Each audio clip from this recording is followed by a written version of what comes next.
you see that? 28 degrees outside. Ridiculous. Okay, I'm lucky I'm reusing the old tank, and this is where we need to start for the water system, right?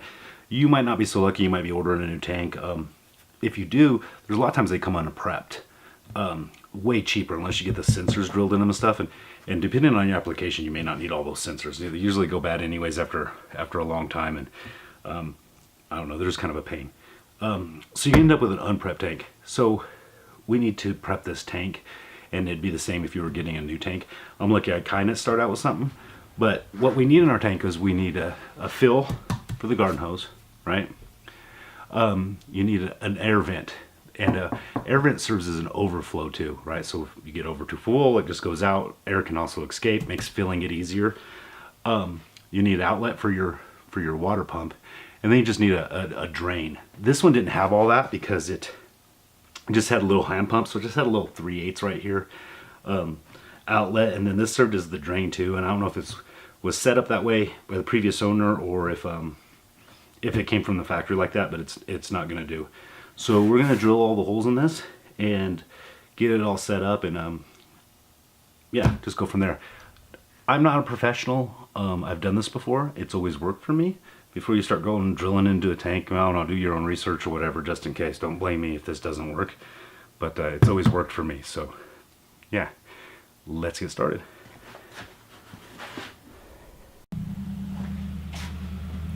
Okay, I'm just going to use the outlet that they had on there. It's threaded for 3/8, so I'm just going to use that as my outlet on this one. I bought this at I think Camping World or maybe Lowe's, I don't know, but it has a 3/8 and a half, and it's just a universal drain plug. So it'll just thread right in there. I'm gonna have to tape it, but it'll just thread right in. And then for the vent and for the outlet to the pump, I'm just using a 1/2 inch because I'm using 1/2 inch everywhere.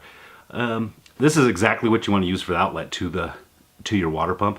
The vent, you're probably better off with like a 90 degree, but I'm probably gonna swap this tank out later on anyways for a bigger tank, and I want some flexibility. The other thing is that once this is clamped on, if I just use standard water hose, you know, I can put any kind of kink I want into it because it's just overflowing air, right? And generally you're not going to need it as the actual overflow.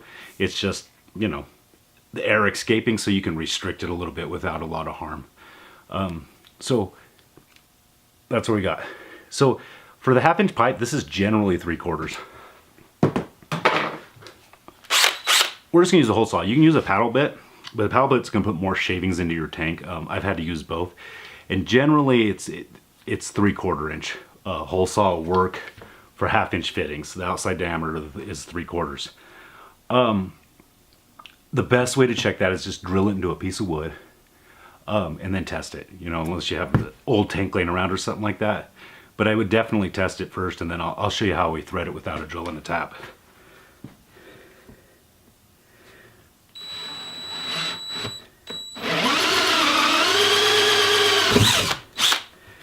And the reason I use the hole saw is that right there. It catches that chunk, right? So I have some shavings in there, but I don't have the chunk. And then what we'll do is, if you just take a brass fitting that's the 3/4 inch threading that you're wanting, you can usually just take that, since you have some, it has some rigidity to it, right? If you're not using plastic fittings, and then you can just kind of force it in there, and it'll thread. It'll do the threading for you.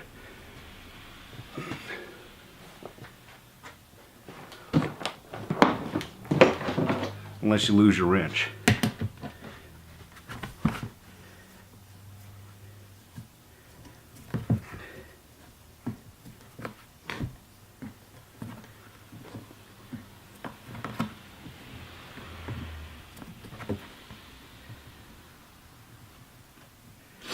Now, I could have also went with a bigger threading and left this in place if I wanted to, but that's just not how I'm going with this application.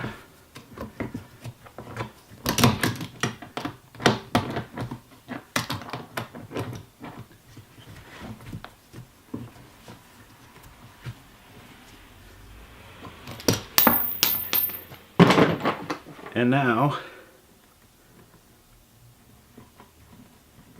that'll just thread right in. Throw some tape on there and then we're done deal. I make sure and put this, the outlet, higher than your fill, right? So I went as high as I could with it.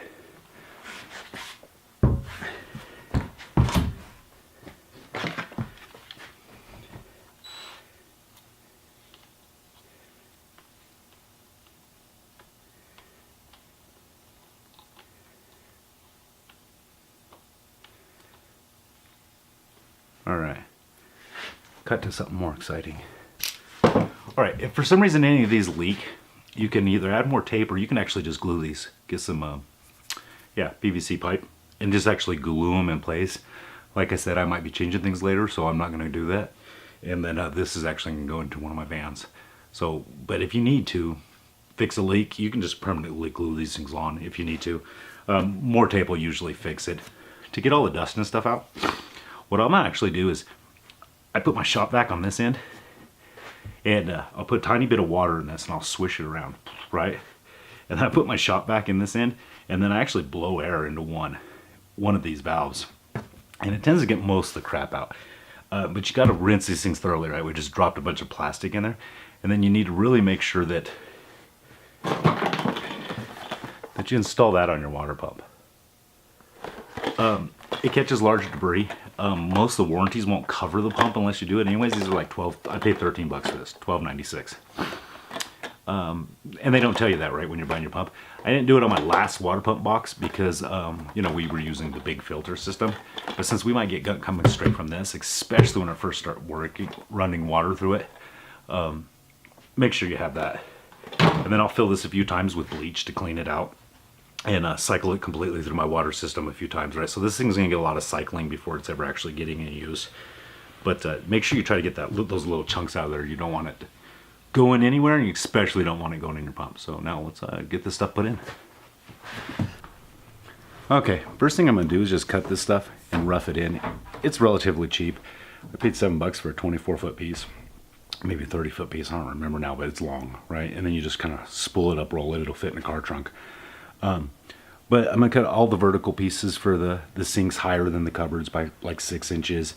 And then I'll cut all my lengths a few inches longer, just because it's easier to work with, and then I can lay it out and make sure that what I have drawn up and what I have in my brain matches kind of what I have going on. And then I'll cut it to lengths as I start adding the connections, and I can just build out from the water pump in both directions. So yeah, that's what we're gonna do right now, is I'm just gonna cut all this in and kind of stage it all about.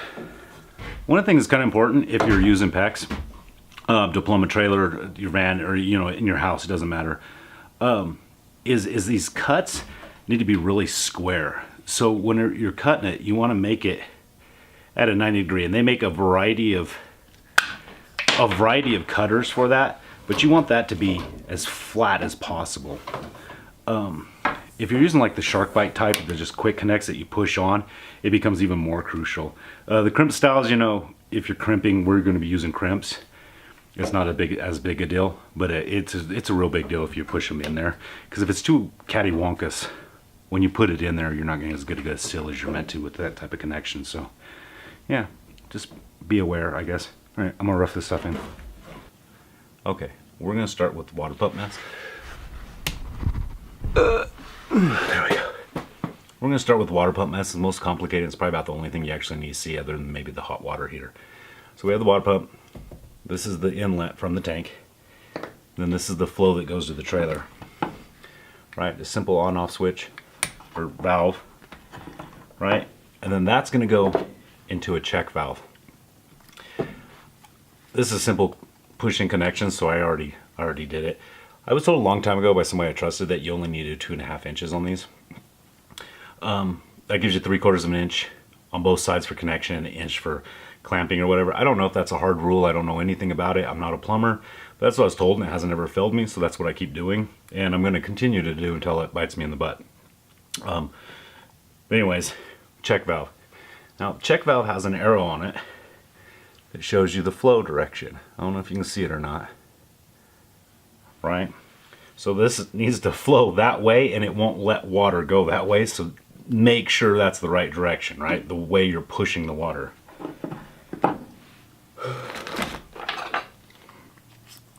So that's going to go on just right there.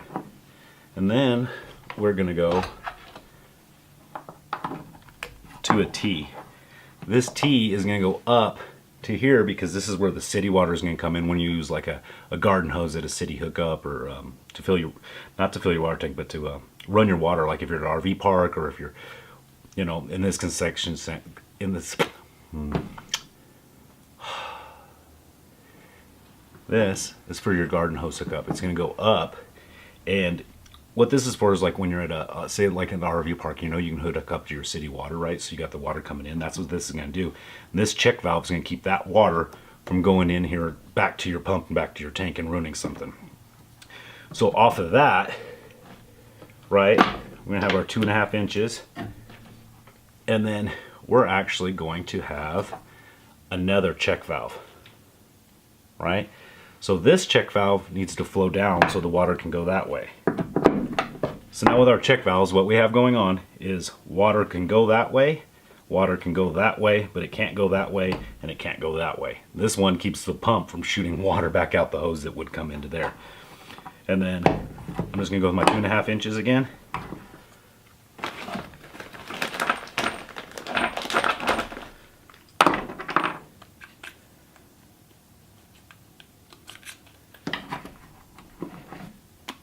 And at that point, this line here is just going to go on into the, you know, disperse into the system. I'm going to have a T right here, and that's going to take water there because there's going to be a sink right where the camera's sitting. And then over in that corner is going to be my cappuccino machine and my coffee machine. And then this line that runs that direction is going to go to the hot water heater and to the sink that I'm going to have at the front of the trailer. So I'm going to go ahead and get all this stuff, like, you know, clamped up, cramped up, shove these hoses through, and then when I find something you need updated on, I'll slow it back down and we'll talk. Till then, I'm going to get this put together.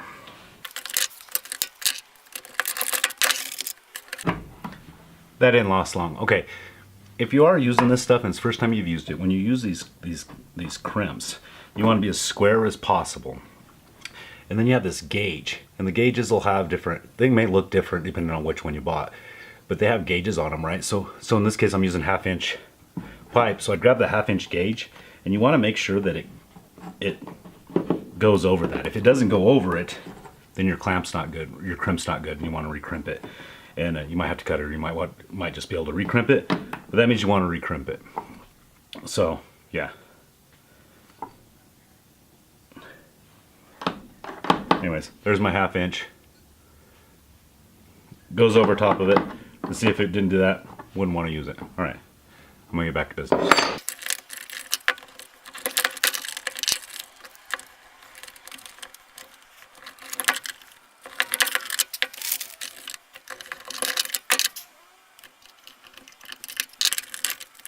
Okay, something that I like to do where these valves are, this specific type that I use, specific, damn it.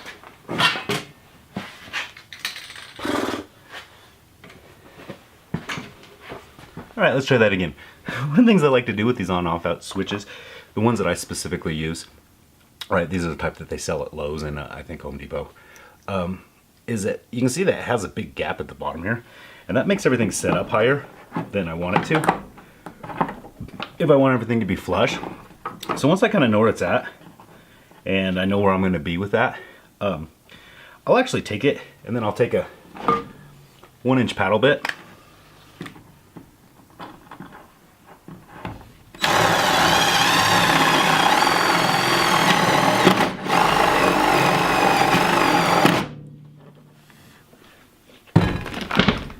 and I'll just wallow that out a little bit. There. Now that all sits flush, and it makes turning this valve on and on way easier when it can't go any weird directions. Yeah, okay, back at it.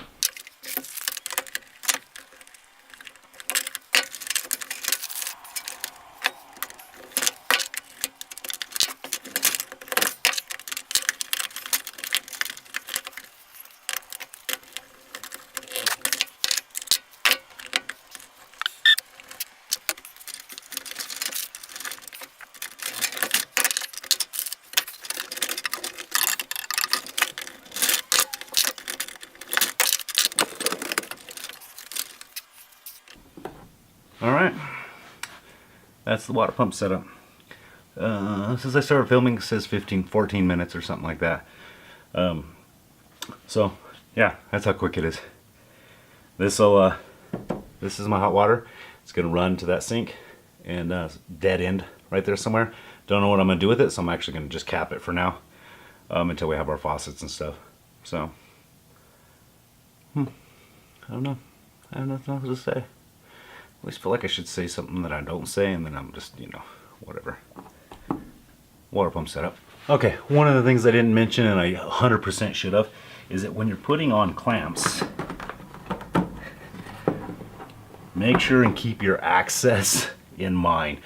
My access panel is going to be right here, right? So I want to make sure I can access all of these easily from right here. Super important. If you get them backwards or something like this, it's going to be pretty tight against the wall. It'd be a pain in the butt to get in. So if you just keep that in mind to begin with, you don't have any struggles later.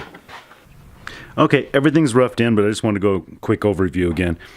Water comes out of the tank, through the pump, goes through there. Check valve keeps it from coming out of there, but if you got garden hose, comes in there, check valve stops it, goes this way, hits that T, cold water keeps going.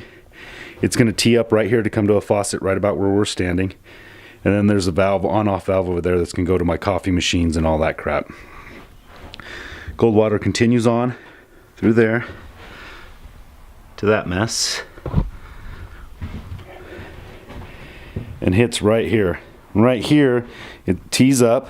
That's going to go to the hot water heater, right? And it tees off and it goes, this can go to that faucet that was originally here. Hot water heater, or hot water, comes out of the heater, goes down, tees this way, and then goes back and then hits that faucet. And then we'll still have access right here, so if we ever need to add a shower, if we want to turn this back into a bathroom, whatever, this is that room that used to be here. If we want to add anything, we can just tee off of both of these right there, add sinks, bathroom, whatever, if we want to turn this back into a traditional trailer. Yeah. And this is just worth noting because it's so cold outside.